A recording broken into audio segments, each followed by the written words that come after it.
ഇന്നലെ വഖഫ് ബില്ലുമായിട്ട് ബന്ധപ്പെട്ടുകൊണ്ടിട്ടുള്ള ഒരു അമെൻമെൻറ്റുമായി ബന്ധപ്പെട്ടുകൊണ്ട് സുപ്രീം കോടതിയിൽ വിസ്താരങ്ങൾ നടക്കുകയാണ്. അപ്പോൾ കപിൽ സിബൽ ഇന്നലെ ഹാജരായി എന്ന് പറഞ്ഞിട്ടാണ് വലിയ രീതിയിലുള്ള ചർച്ച വന്നത്. അപ്പോൾ മുസ്ലിം ലീഗ് കൊടുത്തതിൻ്റെ പെറ്റീഷൻ്റെ അടിസ്ഥാനത്തിലാണ് എന്നുള്ള രീതിയിലാണ് ഇവിടെ ചർച്ചകൾ നടക്കുന്നത്. അപ്പോൾ സംസ്ഥയും അഭിഷേക് സിംഗ്വി സംസ്ഥയ്ക്ക് വേണ്ടിയിട്ട് ഹാജരായിട്ടുണ്ട്. അതേപോലെ തന്നെ ഒരുപാട് 10 കേസുകളാണ് എടുത്തിട്ടുള്ളത്. ആദ്യത്തെ 10 കേസുകളാണ് എടുത്തിട്ടുള്ളത്. ഞാൻ പറയാം, അതായത് 70ഓളം പെറ്റീഷൻസ് 2025 ഈ പറഞ്ഞ വഖഫ് ഭേദഗതി ബില്ലിനെതിരെ നിയമത്തിനെതിരെ ഇന്നലെ സുപ്രീം കോടതിയിൽ 70ഓളം പെറ്റീഷൻസ് വന്നതിൽ ആദ്യത്തെ 10 പെറ്റീഷൻസ് ഈ പറഞ്ഞ പോലെ ഒന്ന് അസദുദ്ദീൻ ഉവൈസിയാണ്, 2 ഡൽഹിയിലെ ആം ആദ്മി പാർട്ടിയുടെ MLA Amanatullah Khan, association for protection of civil rights ആ സംഘടന കൊടുത്തിട്ടുണ്ട്, ജമിയത്തുൽ ഉലമ ഹിന്ദു കൊടുത്തിട്ടുണ്ട്, അതിൻ്റെ പ്രസിഡന്റ് അർഷദ് മദനിയാണ് ഫയൽ ചെയ്തിട്ടുള്ളത്, സമസ്ത കേരള ജമിയത്തുൽ ഉലമ കൊടുത്തിട്ടുണ്ട്, പിന്നെ അഞ്ജും ഖാദരി, തൊയ്യിബ് ഖാൻ സൽമാനി, മുഹമ്മദ് ഷാഫി, മുഹമ്മദ് ഫസലുദ്ദീൻ, RJD MP മനോജ് കുമാർ തുടങ്ങിയ 70ഓളം പെറ്റീഷൻ. ഈ 10 പറയാൻ കാരണം ആദ്യത്തെ പെറ്റീഷനേഴ്സ് ഇതിൽ ജമിയത്തുൽ ഉലമ ഹിന്ദിന്റെയും മുസ്ലിം ലീഗിന്റെയും വക്കാലത്താണ് ആർക്ക് കിട്ടിയിട്ടുള്ളത്. നിരവധി വക്കാലത്ത് അദ്ദേഹത്തിന് ഉണ്ടാവും. അതിൽ ഒന്ന് ജമിയത്തുൽ ഉലമ ഹിന്ദ്, അതായത് ആദ്യത്തെ 10 പെറ്റീഷനേഴ്സിൽ അവരുണ്ട്. മുസ്ലിം ലീഗ് ഉണ്ട്. അപ്പോൾ കേരളത്തിൽ മുസ്ലിം ലീഗ് പറയുന്നു ഞങ്ങളുടെ കപിൽ സിബലാണെന്ന് പറഞ്ഞാൽ തെറ്റൊന്നുമില്ല, അവർ പറയുന്നതിൽ തെറ്റൊന്നുമില്ല. പക്ഷേ ഈ 10 പെറ്റീഷനേഴ്സിൽ സമസ്ത കേരള ജമിയത്തുൽ ഉലമ ഉണ്ട്. അപ്പോൾ സമസ്ത കേരള ജമിയത്തുൽ ഉലമയുടെ അഭിഷേക്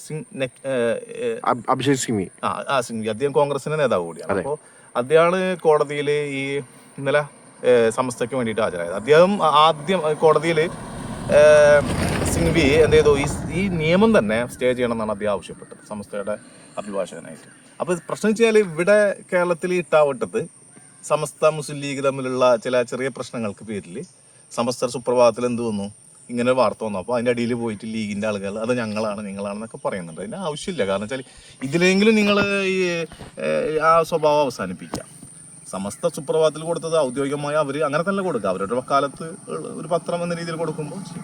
പക്ഷേ ഇന്നലെ ജമിയത്തുൽ ഉലമ ഹിന്ദിൻ്റെ ഒരു നേതാവിൻ്റെ അദ്ദേഹം അവരുടെ ഒരു വക്കാലത്താണ് കപിൽ സിബൽ അദ്ദേഹത്തിന്റെ ഒരു സ്റ്റേറ്റ്മെന്റ്. അത് പ്രശ്നം വെച്ചാൽ ഇത് എട്ടുകാലി മമ്മൂഞ്ഞിന്റെ പോലെ ഞങ്ങളാണെന്നൊക്കെ പറയുന്ന ഒരു സ്വഭാവം.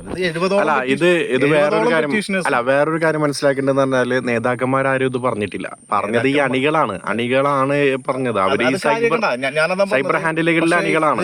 മുസ്ലിം ലീഗ് എന്ന രാഷ്ട്രീയ പാർട്ടിക്ക് അവകാശപ്പെടാം, എന്ത് ആം ആദ്മി പാർട്ടിക്ക് വേണമെങ്കിൽ അവകാശപ്പെടാം, RJD മനോജ് കുമാർ അദ്ദേഹം. അപ്പോൾ ഇതിൽ 70 പെറ്റീഷനേഴ്സ് കൊടുത്ത് 70 പരാതിക്കാർക്കും 70 സുപ്രീം കോടതിയെ സമീപിച്ച 70 ഹർജിക്കാർക്കും എന്ത് ചെയ്യാൻ പറ്റും, ഈ വിഷയത്തിൽ ഞങ്ങളുടെ വാദം ഞങ്ങളാണ് ഇതിന് പ്രവർത്തിച്ചിരുന്നത്. അത് അവരുടെ ഉത്തരവാദിത്തമല്ല. സാമൂഹികമായ ഒരു മുസ്ലിം ലീഗ് എന്ന രാഷ്ട്രീയ പാർട്ടി അവരുടെ സാമൂഹികമായ ഉത്തരവാദിത്തം നിർവഹിച്ചു. സമസ്തയാണ് ഇതിൽ ഒരു മുസ്ലിം മതസംഘടന എന്ന രീതിയിൽ വഖഫ് സ്വത്തുക്കളൊക്കെ ഏറ്റവും കൂടുതൽ കൈകാര്യം ചെയ്യുന്നത് മതസംഘടനയുടെ വിഷയമാണ്, മതത്തിൻ്റെ വിഷയം കൂടി ആയതുകൊണ്ട് സമസ്തത്തിൽ എന്ത് ചെയ്തു, കോടതിയെ സമീപിച്ചു. സമസ്ത കോടതിയെ സമീപിച്ചിട്ടില്ലെങ്കിൽ എന്താ പറയാന്നറിയോ, നിങ്ങൾ എന്തുകൊണ്ട് കോടതിയെ സമീപിച്ചില്ല എന്നുള്ള ആരോപണം വരും. ഇതിൽ കോടതിക്ക് മുന്നിൽ സുപ്രീം കോടതിയുടെ മുന്നിൽ രാഷ്ട്രീയ പാർട്ടികൾ കൊടുക്കുന്ന ഹർജിയേക്കാൾ ഈ വിഷയത്തിൽ മതസംഘടനകൾ കൊടുക്കുന്ന ഹർജിക്കും കൂടി പ്രാധാന്യം ഉണ്ടാവും. കാരണം എന്ന് വെച്ച് കഴിഞ്ഞാൽ അത് മതപരമായ ഒരു ഈ വഖഫ് എന്ന് പറയുന്നത് മതത്തിൻ്റെ ഉള്ളിലെ വിഷയമാണ്. പക്ഷെ ഇന്നലെ ഉണ്ടായ കോടതിയിലുണ്ടായ ഈ പറഞ്ഞ എല്ലാവരുടെയും ഈ പറഞ്ഞ 70ഓളം ഹർജിക്കാരുടെ വാദങ്ങൾക്ക് എന്ത് ചെയ്തു, ഒരു അനുഭാവപൂർണമായ അതിൽ വാദത്തിൽ പ്രസക്തി ഉണ്ടെന്ന് മനസ്സിലാക്കിയിട്ടാണ് സുപ്രീം കോടതി എന്ത് ചെയ്തിട്ടുള്ളത്, ഒരു ഇടക്കാല ഉത്തരവ് ഇന്ന് വരാൻ പോകുന്നുണ്ട്. ഇന്നലെ തന്നെ ആ ഉത്തരവ് വരേണ്ടതായിരുന്നു. പക്ഷേ കേന്ദ്ര സർക്കാരിൻ്റെ അഭിഭാഷകർ ഞങ്ങൾക്ക് അരമണിക്കൂർ കൂടി വാദിക്കാനുള്ള അവസരം വേണം. അപ്പോൾ ഇന്നത്തെ കോടതി സമയം അവസാനിച്ചതുകൊണ്ട് നാളത്തേക്ക് മാറ്റി, അതായത് ഇന്നലെ നടക്കാൻ ഇന്നത്തേക്ക് മാറ്റി. അപ്പോൾ ഇതിൽ 3 പ്രധാനപ്പെട്ട കാര്യങ്ങൾ വന്നതിൽ എനിക്ക് അതിൽ ശ്രദ്ധിക്കപ്പെട്ട കാര്യം, കോടതി എന്തിനാണ് ഈ പറഞ്ഞ വഖഫ് ബോർഡിൽ അമുസ്ലിങ്ങൾ വരേണ്ടത് എന്നൊരു വളരെ അതെന്തുകൊണ്ടെന്ന് വെച്ചാൽ അങ്ങനെയാണെങ്കിൽ തിരുപ്പതി ക്ഷേത്രത്തെ കുറിച്ചിട്ടൊക്കെ സുപ്രീം കോടതിയുടെ പരാമർശം വന്നു. നിങ്ങൾ അവിടെ അമുസ്ലിങ്ങളെ എന്ത് ചെയ്തു, ഈ അഹിന്ദുക്കളെ അവിടെ എന്ത് ചെയ്യും, നിങ്ങൾ അംഗത്വം കൊടുക്കുമെന്ന് ചോദിച്ചു. അപ്പോൾ കേന്ദ്ര സർക്കാരിൻ്റെ അഭിഭാഷകർ ഇന്നലെ അവരുടെ അഭിപ്രായമാണെന്നല്ല കേന്ദ്ര സർക്കാരിൻ്റെ അഭിപ്രായം ഒന്നും അറിയില്ല. അവർ പറഞ്ഞു ഞങ്ങൾ 2 പേരെ മാത്രമാണ് എന്ത് ചെയ്യണത്, അത് ഒഫീഷ്യൽസ് ആയിരിക്കും, അതായത് ഒഫീഷ്യൽസ്, അതായത് അല്ലാതെ ഞങ്ങൾ എന്ത് ചെയ്യുന്നില്ല അമുസ്ലിങ്ങളെ ഇതിലേക്ക് കൊണ്ടുവരാൻ ഞങ്ങൾ ഉദ്ദേശിക്കുന്നില്ല എന്ന് ചോദിച്ചപ്പോൾ സുപ്രീം കോടതി പറഞ്ഞു അങ്ങനെയല്ലല്ലോ നിയമത്തിലുള്ളതെന്ന്. നിയമം അതായത് ഇത് ഇവരുടെ അഭിപ്രായമാണ്, പക്ഷെ നിയമം ഡ്രാഫ്റ്റ് ചെയ്യപ്പെട്ട നിയമത്തിൽ എന്തല്ല 12ഓളം പേര് വരുമെന്ന രീതിയിലേക്കാണ് വന്നത്. അപ്പോൾ അതിൽ വിശദീകരണം ചോദിച്ചിട്ടുണ്ടായിരുന്നു. അതിന്റെ വിശദീകരണമൊക്കെ ആയിരിക്കും ഇന്ന് വരുന്നുണ്ടാവുക. പക്ഷേ ഈ രണ്ടാമത്തെ പോയിന്റ് ഇപ്പൊ മുനമ്പം, നമ്മുടെ മുനമ്പത്തെ സഹോദരന്മാര് അവിടെ ഈ ഫറൂഖ് കോളേജിന് വഖഫ് ചെയ്യപ്പെട്ട ഭൂമി ഫറൂഖ് കോളേജ് അല്ല ഇന്നലെ മിനിയാന്ന് കിരൺ റിജ്ജു വന്നിട്ട് പറഞ്ഞ കാര്യങ്ങൾ നന്ദി മോടി മുനമ്പത്തുകാരാണ് നന്ദി മോടി എന്നുള്ള വേറെ അല്ല അദ്ദേഹത്തിന്റെ ഒരു എനിക്കതില് നമ്മുടെ റൈറ്റ് നമ്മൾ ആദ്യത്തെ വീഡിയോ നസീബ് ശ്രദ്ധിച്ചിട്ടുണ്ട്. നമ്മൾ പറഞ്ഞത് മുനമ്പത്തുള്ള ആളുകൾ ഇത് കാശ് കൊടുത്ത് വാങ്ങിയ ആളുകൾ ഉണ്ടായിരിക്കാം ഫറൂഖ് കോളേജിൽ നിന്ന്. അവരെ സംബന്ധിച്ചിടത്തോളം അവര് ചതിക്കപ്പെട്ടിരിക്കുകയാണ്. അവിടെ കയ്യേറ്റം ചെയ്തപ്പെട്ട ആളുകളെ സംബന്ധിച്ചിടത്തോളം നഷ്ടപ്പെടാനൊന്നുമില്ല. അവർക്ക് എന്താ ഞങ്ങൾ ഇത്ര കാലം അവിടെ അല്ല ഇതിന് മറുപടി പറയേണ്ടത് ഫറൂഖ് കോളേജ് ആണ് എന്ന് നമ്മൾ കൃത്യമായിട്ട് അന്നും ഇന്നും എന്നും പറഞ്ഞുകൊണ്ടിരിക്കുന്ന ഒരു കാര്യമാണ്. അപ്പൊ ഞാൻ പറഞ്ഞതെന്നറിയോ, അല്ല ഇതിൽ വേറൊരു കാര്യം കൂടി പറയട്ടെ.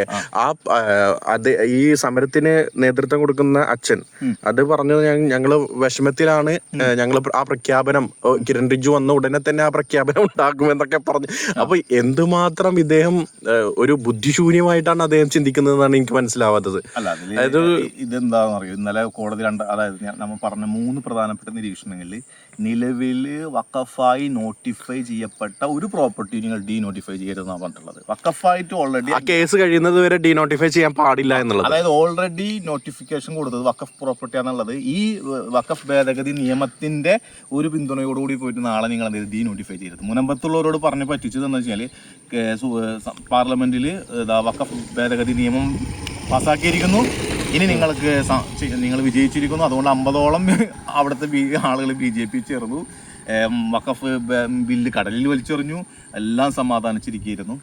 കിരൺ റിജ്ജുവിനെ സംബന്ധിച്ചിടത്തോളം അദ്ദേഹം പക്ക BJPയുടെ രാഷ്ട്രീയക്കാരനൊന്നുമല്ല. അദ്ദേഹത്തെ സംബന്ധിച്ചിടത്തോളം വന്നപ്പോൾ അദ്ദേഹം കോടതിയിലിരിക്കുന്ന ഒരു വിഷയത്തിൽ എന്തെങ്കിലും അഭിപ്രായം പറഞ്ഞാൽ അദ്ദേഹത്തെ കോടതി വിളിപ്പിക്കും, കോടതി ലക്ഷ്യത്തിന്. അത് പറഞ്ഞ് അദ്ദേഹം പറഞ്ഞത് സുപ്രീം കോടതിയിലേക്കൊക്കെ പോവേണ്ടി വരും. എന്താണ് അതാണ് ഈ പറഞ്ഞ രണ്ടാമത്തെ നിലവിൽ വഖഫായിട്ടുള്ള ഇതുണ്ടല്ലോ, അത് ഡീനോട്ടിഫൈ ചെയ്യരുതെന്നുള്ള കാര്യങ്ങൾ. ഇന്നലെ നമുക്ക് ഒന്നുകൂടി വിശദീകരിക്കുകയാണെങ്കിൽ സുപ്രീം കോടതിയിൽ പ്രധാനമായി പരിഗണിച്ചത് ഒരു കുറച്ച് പോയിന്റിൽ ഒന്ന്, നിലവിൽ ഉപയോഗത്തിലൂടെയോ വഖഫിലൂടെയോ വഖഫ് സ്വത്തുക്കളായവ തുടർന്ന് വഖഫ് സ്വത്തല്ലാതായി മാറുമോ എന്നുള്ളതാണ്. അതായത് വഖഫ് ചെയ്യപ്പെട്ട പ്രോപ്പർട്ടി ഉണ്ടാവും, 2 വർഷങ്ങളായി ഉപയോഗിക്കുന്ന പ്രോപ്പർട്ടികൾ എന്ത് ചെയ്തിട്ടുണ്ട്, അത് വഖഫായിട്ട് എന്ത് വരും, വഖഫ് ബൈ യൂസർ എന്നുള്ള കാറ്റഗറിയിൽ. അതായത് നമ്മുടെ ഇപ്പോൾ പള്ളിയുടെ ഒക്കെ ഖബർസ്ഥാൻ ഉണ്ടാവുമല്ലോ, അത് വർഷങ്ങളായി ഖബർസ്ഥാനായിട്ട് ഉപയോഗിക്കുന്നു. അത് സ്വാഭാവികമായിട്ടും അതെന്താവും, ചിലപ്പോൾ അത് ആരാണ് വഖഫ് ചെയ്തെന്നുള്ള ഒരു രേഖ ഉണ്ടാവണമെന്നില്ല. പക്ഷെ വഖഫ് ബൈ യൂസർ എന്നല്ല, ഇന്ത്യയിലെ 8 ലക്ഷത്തോളം പ്രോപ്പർട്ടികൾ 4 ലക്ഷത്തോളം പ്രോപ്പർട്ടികൾ എന്താണ് ഏക്കർ പ്രോപ്പർട്ടികൾ ഈ രീതിയിൽ എന്താണ് വഖഫ് ബൈ യൂസറാണ്. പുതിയ സുപ്രീം കോടതി BJPയുടെ നിയമപ്രകാരം അതൊക്കെ വഖഫ് അല്ലാതായിട്ട് മാറാനുള്ള സാധ്യത ഏതെങ്കിലും ഒരുത്തും പോയിട്ട് എന്ത് ചെയ്താൽ മതി, ഒരു പരാതി ആ രീതിയിലേക്ക് വന്നു. അപ്പോൾ അത് ഇന്നലെ ചർച്ച ചെയ്തു. ഡൽഹി ജുമാ മസ്ജിദ് പോലെ നൂറ്റാണ്ടുകളായുള്ള ഉപയോഗത്തിലൂടെ വഖഫ് സ്വത്തുക്കളായി മാറിയ സ്വത്തുക്കൾ രജിസ്റ്റർ ചെയ്തില്ല എന്ന കാരണത്താൽ, അത് വലിയ പോയിന്റാണ്. ഇവിടെ ഈ ഘട്ടത്തിലൊക്കെ ഇവിടെ കേരളത്തിൽ SMF സുന്നി മാൽ ഫെഡറേഷനൊക്കെ വലിയ ക്യാമ്പയിനാണ് നടത്തിയത്. കാരണം നിങ്ങളുടെ വഖഫ് പ്രോപ്പർട്ടികളൊക്കെ എന്ത് ചെയ്യണം, അത് പള്ളി മറ്റു ഇതൊക്കെ വഖഫ് ബോർഡിൽ രജിസ്റ്റർ ചെയ്യണം എന്നുള്ള രീതിയിലുള്ള ഒരു അതിന്റെ പോയിന്റ് ഇതാണ്. രജിസ്റ്റർ ചെയ്തിട്ടില്ലെങ്കിൽ അത് വഖഫ് അല്ല എന്ന് പ്രഖ്യാപിക്കാനുള്ള റൈറ്റ് ഈ പറഞ്ഞ ഈ ഇപ്പോഴത്തെ ഭേദഗതി ബില്ലിലുണ്ടായത്. ഈ രീതിയിലേക്കുള്ള കുറച്ച് കാര്യങ്ങളൊക്കെയാണ് എന്ത് ചെയ്ത്, സർക്കാർ ഉദ്യോഗസ്ഥൻ പരാതി തീർപ്പാക്കുന്നവരെ ഒരു സ്വത്ത് വഖഫ് സ്വത്തല്ലാതായി മാറുന്നു. ഒരു സർക്കാർ ഒരു പരാതി വന്നു കഴിഞ്ഞാൽ അത് പിന്നെന്താ ഓട്ടോമാറ്റിക്കലി അതാണ് വഖഫ് സ്വത്തല്ലാതായിട്ട് വെച്ചിട്ട് അതിന്റെ ഉദ്യോഗസ്ഥൻ അതിൽ തീർപ്പാക്കണം വരെ അതെന്തല്ല വഖഫ് സ്വത്തല്ല. അവിടെ പിന്നെ കബറക്കാൻ പറ്റില്ല, ചിലപ്പോൾ ജുമാ പള്ളി നിസ്കരിക്കാൻ പറ്റില്ല, ഒരു തർക്കഭൂമിയായിട്ട് ഇത് മാറും. അത് ഇന്നലെ പരിശോധിച്ചു. നിയമത്തിലെ 2A വകുപ്പ് കോടതിയെ വിധിയെ മറികടക്കാൻ ശേഷിയുള്ളതാണ്. അത് പറയുമ്പോഴേ കിരൺ റിജ്ജു ഒരു അഭിപ്രായം പറഞ്ഞിരുന്നു. അതായത് സുപ്രീം കോടതി പാർലമെന്റ്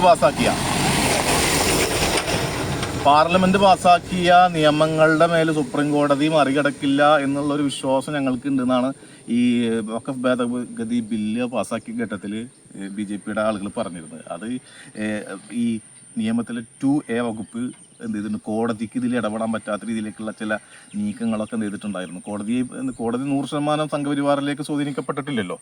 ഇനി ഈ ഭേദഗതിയിലൂടെ വഖഫ് കൗൺസിലും വഖഫ് ബോർഡുകളിലും ഭൂരിഭാഗം അംഗങ്ങളും മുസ്ലിങ്ങളല്ലാതായി മാറുമോ എന്നുള്ളതാണ്.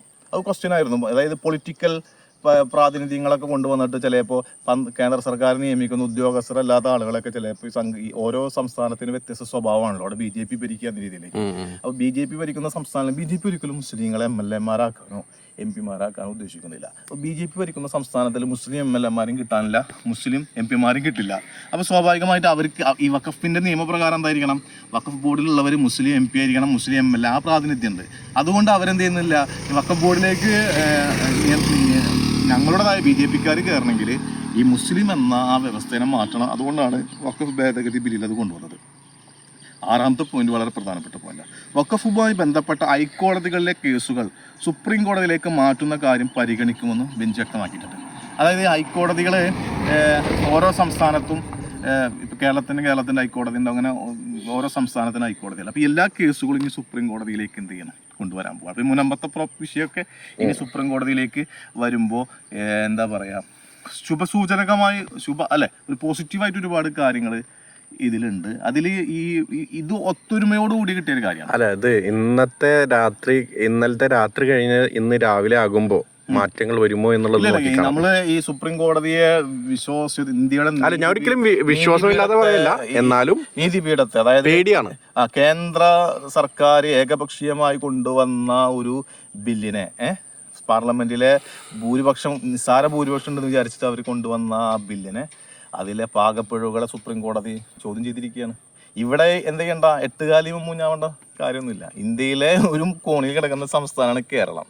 അപ്പോൾ രാജ്യത്തെ 70ഓളം അതിലെ മുസ്ലിങ്ങളല്ലാത്ത, പക്ഷെ ഞാൻ പറയതേ, ഇതിൽ കൊടുത്ത എല്ലാവർക്കും അഭിമാനിക്കാമെന്നാണ് എനിക്ക് എല്ലാവർക്കും അഭിമാനിക്കാകുമ്പോൾ ആദ്യം പെറ്റീഷൻ കൊടുത്തവർക്കും പ്രത്യേകം അഭിമാനിക്കാൻ. 10ഓളം പെറ്റീഷൻസ് ആദ്യത്തെ അതാണ് പരിഗണിച്ചിട്ടുള്ളത്. അല്ല, എല്ലാ കേസുകളും ആദ്യത്തെ 10 അതിന് പ്രാധാന്യമുണ്ട്. അതിൽ എനിക്ക് പറഞ്ഞ രീതിയിൽ ഞാൻ ആമുഖത്തിൽ പറഞ്ഞ പോലെ കപിൽ സിബിൽ, ജമിയത്തുൽ ഉലമ ഹിന്ദിന്റെയും മുസ്ലിം ലീഗിന്റെയും വക്കാലത്തുണ്ട്. സമസ്ത അതിൽ ആദ്യത്തെ 10 പെറ്റീഷനേഴ്സിൽ ഒന്നാണ് ജമിയത്തുൽ ഉലമ. അതിൽ മുസ്ലിം ലീഗ് വന്നിട്ടില്ല. പക്ഷെ അതും പറഞ്ഞിട്ട് ഞങ്ങളാണ് നിങ്ങളാണെന്ന് പറയേണ്ട യാതൊരു ക്രെഡിറ്റ് ഇതിൽ എടുക്കേണ്ട യാതൊരു കാര്യമില്ലാണ് എനിക്ക്. ഒരു കൂട്ടമായിട്ടുള്ള പ്രവർത്തനത്തിൽ വരുന്ന കൂട്ടമായിട്ട് നിന്നില്ലെങ്കിൽ നിങ്ങൾ ഇതിൽ തമ്മിലടിച്ചു കഴിഞ്ഞാൽ ഇതിലെ സമസ്തക്ക് നിങ്ങൾക്ക് സമസ്ത എന്ന് കേൾക്കുമ്പോൾ വലിയ എന്തെങ്കിലും പ്രശ്നം ഉണ്ടെങ്കിൽ അത് ഇതിൽക്കൊന്നും കൊണ്ടുവരേണ്ട കാര്യം. ഇനിയിപ്പോ ഡൽഹിയിൽ പോയിട്ട് ഇവര് പ്രതിഷേധ സംഗമം വെക്കുമെന്നുള്ള സമസ്ത മുസ്ലിം ലീഗ് ഒന്നുമില്ലേ. ഈ കോഴിക്കോട് ഇപ്പൊ മുസ്ലിം ലീഗ് ഇന്നലെ നടത്തിയ വഖഫ് ഐതിഹാസികമായിരുന്നു, ചരിത്ര വിജയമായിരുന്നു. കാര്യങ്ങൾ ലക്ഷക്കണക്കിന് ആൾക്കാർ പങ്കെടുത്ത പരിപാടിയായിരുന്നു. ഇത് എന്താ പറയാ, കേരളത്തിന്റെ ഒരു എന്താ പറയുക, സുപ്രീം കോടതി, അതായത് കേന്ദ്ര സർക്കാരൊക്കെ ഇത് നോട്ട് ചെയ്യുന്നുണ്ട്. രാജ്യത്തെമ്പാടും പ്രതിഷേധം നടന്നുകൊണ്ടിരിക്കും. ഇതിൽ നമ്മൾ എന്ത് ചെയ്യേണ്ട, കക്ഷി നമ്മുടേതായ സംഘടനാ സങ്കുചിതത്വം ചിന്തിക്കേണ്ട കാര്യമില്ല. നിർണായക റോള് നിർവഹിച്ച സംഘടനകൾക്കും രാഷ്ട്രീയ പാർട്ടികൾക്കും അഭിമാനിക്കാമെന്നാണ് പറയാനുള്ളത്.